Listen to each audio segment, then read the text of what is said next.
wonderful meals she served. Later on, 2 well-to-do women friends of the family were taken into our home, thus increasing our revenue. My sister helped very substantially by teaching a kindergarten class, which met in the big living room of our home. My wife contributed her share to the household by taking charge of the sewing and mending. Those were very happy days. Nobody in the household was extravagant or had any extravagant tendencies, except perhaps myself, for I was always inclined to be free with money. I liked to make gifts to the family and to entertain friends. When the first baby came into our home, a boy, we all thought heaven had opened its doors to us.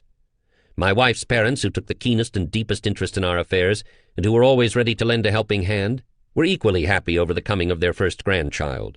My brother-in-law, much older than my wife and a bachelor, could not understand at first the joy we all felt, but even he began to strut around like a proud peacock after a while. What a difference a baby makes in a home. I am injecting these details into my story merely to emphasize how the early days of my life were lived. I had no opportunity to spend much money, and yet I had as much happiness in those days as I have ever had since. The strange thing about it all is that the experience of those days did not teach me the value of money. If anybody ever had a practical lesson to guide him in his future, I certainly had it. But let me tell you how this early experience affected me. The birth of my son inspired me to do something that would make more money than I was getting at teaching school and in writing for newspapers. I did not want my wife, mother, and sister to feel that they would have to continue indefinitely to do their part in sustaining the household. Why should a fellow, big and strong and healthy as I have always been and with a reasonable amount of ability, be content to remain a spoke in the wheel? Why shouldn't I be the whole wheel as far as providing for the family was concerned? Following my desire to make more money, I took on the selling of books in addition to teaching and writing for newspapers. This earned me quite a little extra money. Finally, I gave up teaching and concentrated on selling books and writing for newspapers. My book selling took me to Bridgeton, New Jersey. It was here that I got my first real start in making money. I had to be away from home a great deal to do this work, but the sacrifice was worthwhile. I earned enough money in a few weeks to send more money home than I had contributed to the household in any year from my school teaching and newspaper correspondence. After combing the territory in the Bridgeton zone, I became interested in a newspaper in that city, the Morning Star. It seemed to me that the editor and publisher of this paper needed a helper. I called on him and told him so. He said, "Heavens, young man, how can I hire you? I am not earning enough money to pay for my own living." "That's just it," said I. "I believe together we can make the Star a success. I'll tell you what I'll do. I'll work for you for 1 week for $1 a day. At the end of the week, if I've made good, I'll expect you to pay me $3 a day for the second week. And then if I continue to do well, I'll expect you to pay me $6 a day for the third week, and we'll continue from then on until the paper makes enough money to pay me $50 a week." The owner agreed to my proposition. At the end of 2 months, I was being paid $50 a week, which in those days was considered a big salary. I began to feel that I was well on my way toward making money.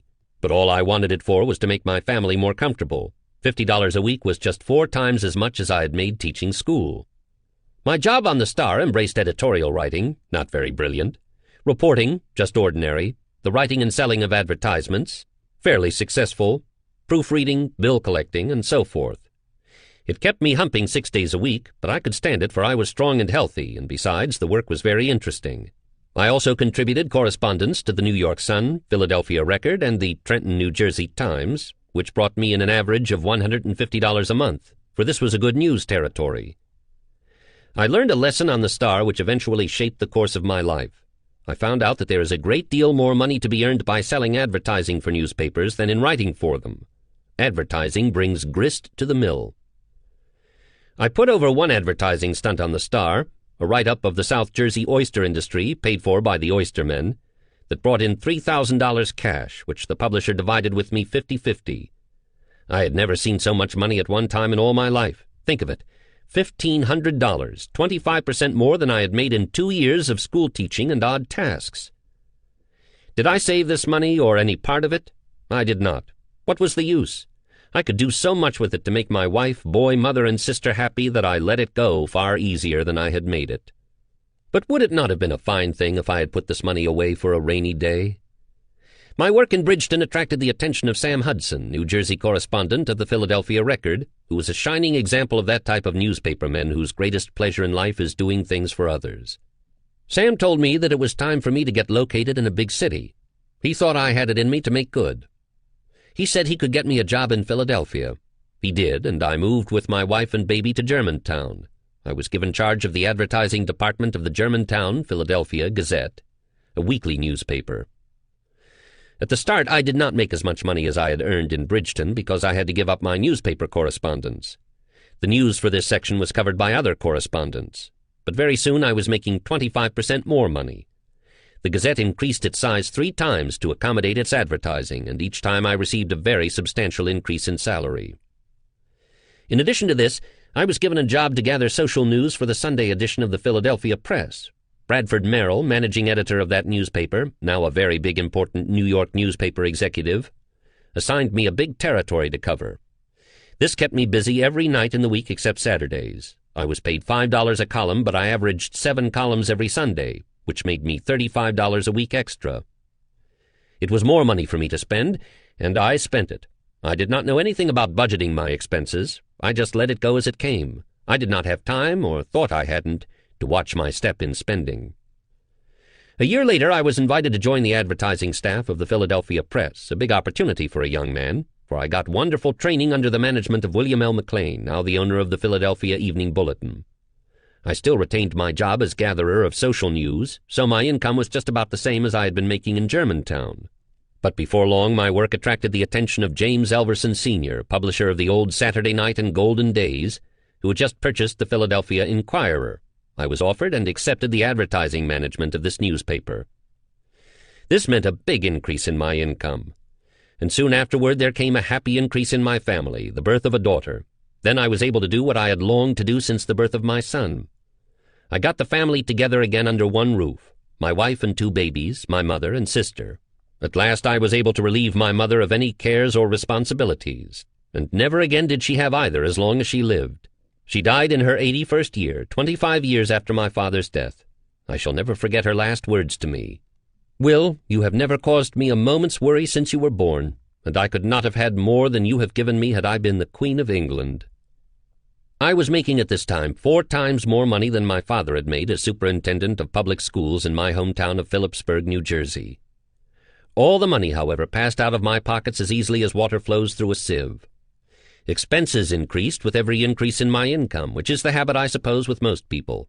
There was no sane reason, though, for letting my expenses go beyond my income, which I did. I found myself piling up debts, and from this time on I was never out of debt. I did not worry about my debts, though, for I thought I could pay them off at any time. It never occurred to me, not until fully 25 years later, that debt eventually would bring upon me not only great anxiety and unhappiness, but that I would lose friends and credit as well. But I must pat myself on the back for one thing. I was giving full rein to my big fault, spending money as fast as I made it, often faster, but I never shirked my work. I was always trying to find more things to do, and I always found them. I spent very little time with my family. I would go home to dinner every night and romp with the babies until their bedtime, then I would return to the office and often work. So the years went by. Another daughter arrived. Presently I wanted my daughters to have a pony and cart, and I wanted my son to have a riding horse. Then I thought I needed a team to take me around with the family, driving them to a closed coop or an open trap. I got them all. Instead of 1 horse and a carry-all, or perhaps a team, which would have been sufficient for our needs and something we could have afforded, I had to have a stable with all that goes with it. This outfit cost me nearly 1/4 of my annual income. Then I took up golf. This was in my 41st year. I went at my play the same as I went at my work, put my whole heart in it. I learned to play pretty well. My son and elder daughter played with me, and they learned to play well, too. It was necessary that my younger daughter should spend the winter in the South and summers in the Adirondacks. But instead of her mother going with her alone, I felt it would be fine if the son and other daughter went along with them. This arrangement was carried out. They went to Pinehurst, North Carolina every winter and to expensive resorts in the Adirondacks or in New Hampshire in the summer. All this took a great deal of money. My son and elder daughter were keen about golf and spent a lot of money on it. I also disbursed quite a little on golf courses around New York. Between the 3 of us we won 80 prizes, most of which are now in storage. I sat down one day and calculated what these prizes cost me. I discovered that each trophy had cost $250, or a total of $45,000 over a period of 15 years, an average of $3,000 a year. Ridiculous, wasn't it? I entertained lavishly at my home. Montclair folks thought I was a millionaire. I frequently invited groups of businessmen to have a day of golf at the club and then to have dinner with me in the eve. They would have been satisfied with a plain home dinner, but no, I must serve them an elaborate affair staged by a famous caterer. These dinners never cost less than $10 a plate, which did not include the money spent for music while they were dining. I had a Negro quartet come to the house. Our dining room comfortably seated 20 people, and it was filled to capacity many times. It was all very lovely, and I was glad to be their host. In fact, I was very happy over it. I never stopped to think how rapidly I was piling up debts. The day came when they began to bother me a lot. I had entertained so many guests at the golf club one month, paying for luncheons, cigars, and greens fees, that my bill was $450. This attracted the attention of the directors of the club, who were all good friends of mine and very much interested in my welfare. They made it their business to tell me that I was spending entirely too much money, and they wished for my sake that I could check my expenses. This gave me a bit of a jolt. It made me think seriously long enough to get rid of my horses and traps, at a big sacrifice, of course. I gave up our home and moved back to the city, but I did not leave any unpaid bills in Montclair. I borrowed the money to pay them. It was always easy for me to get all the money I wanted, despite my well-known financial shortcomings. Here are 2 sidelights on my experience during my flaring 40s. Besides spending money foolishly and perhaps recklessly, I loaned it with equal abandon. In cleaning out my house at home before moving to the city, I looked over a package of due bills, the total of which was over $40,000. That was money handed out to just about anybody who came along. I tore them all up, but I realized that if I had that money in hand, I wouldn't owe a dollar.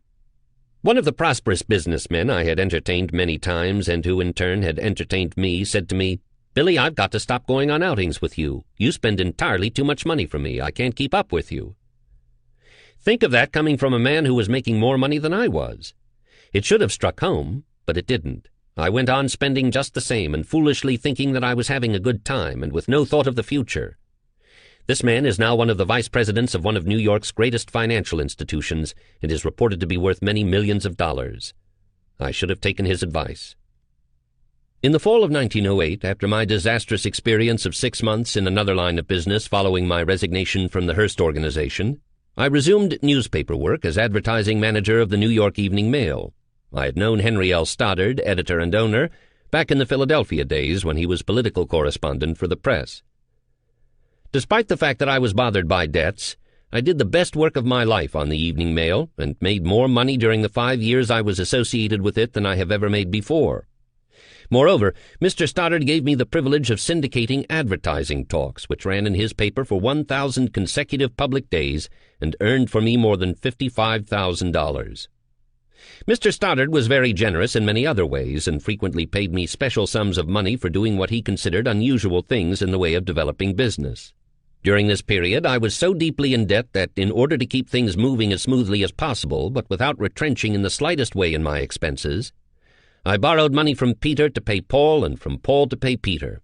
That item of $55,000 earned from syndicating advertising talks would have more than paid all my debts and left a nice nest egg besides. But all of it was spent as easily as though I hadn't a care in the world. In 1915, I went on my own in the advertising business. From that time until the spring of 1922, my fees ran into very big figures. I was still making more money than I ever did and was spending it just as fast as I made it, until finally my friends got tired of making me loans. If I had shown the slightest inclination to curb my expenses to the extent of only 10%, these wonderful men would have been willing to divide 50-50 with me, letting me pay them 5% of it and saving 5%. They did not care so much about the return of the money they had loaned me as that they wanted to see me pull myself together. The crash in my affairs came 5 years ago. 2 friends who had stood by me loyally became impatient and told me frankly that I needed a drastic lesson. They gave it to me all right. I was forced into bankruptcy, which nearly broke my heart. I felt that every person I knew was pointing the finger of scorn at me. This was very foolish. While there was comment, it was not at all unfriendly. It was expressive of keen regret that a man who had attained so much prestige in his profession and had earned so much money should have allowed himself to get into financial difficulties. Proud and sensitive to the core, I felt the disgrace of bankruptcy so keenly that I decided to go to Florida, where I had once done a special piece of work for a client. It seemed to me to be the coming of El Dorado. I figured that maybe I could make sufficient money in a few years so that I could return to New York, not only with a competency, but with enough to pay all my debts in full. For a time it looked as though I would realize this ambition, but I was caught in the big real estate collapse. So here I am back in the old town where I once had big earning power and hundreds of friends and well-wishers. It has been a strange experience. One thing is certain, I have learned my lesson at last. I feel sure that opportunities will come my way to redeem myself, and that my earning power will be restored to me. And when that time comes, I know that I shall be able to live as well as I ever did on 40% of my income. Then I shall divide the remaining 60% into two parts, setting aside 30% to pay my creditors and 30% for insurance and savings. If I allowed myself to feel depressed over my past or filled my mind with worries, I would not be capable of carrying on the fight to redeem myself. Besides, I would be ungrateful to my Maker for having endowed me with wonderful health all my life. Is there any greater blessing? I would be ungrateful to the memory of my parents, whose splendid training has kept me anchored pretty safely to moral standards. Slipping from moral moorings is infinitely more serious in the end than slipping from the thrift standard. I would lack appreciation of the encouragement and support I have had in generous measure from hundreds of businessmen and to many good friends who helped me build a fine reputation in my profession. These memories are the sunshine of my life, and I shall use them to pave the way to my future achievement. With abundance of health, unfaltering faith, unflagging energy, unceasing optimism, and unbounded confidence that a man can win his fight, even though he commences late in life to realize the kind of fight he must make, is there anything but death to stop him?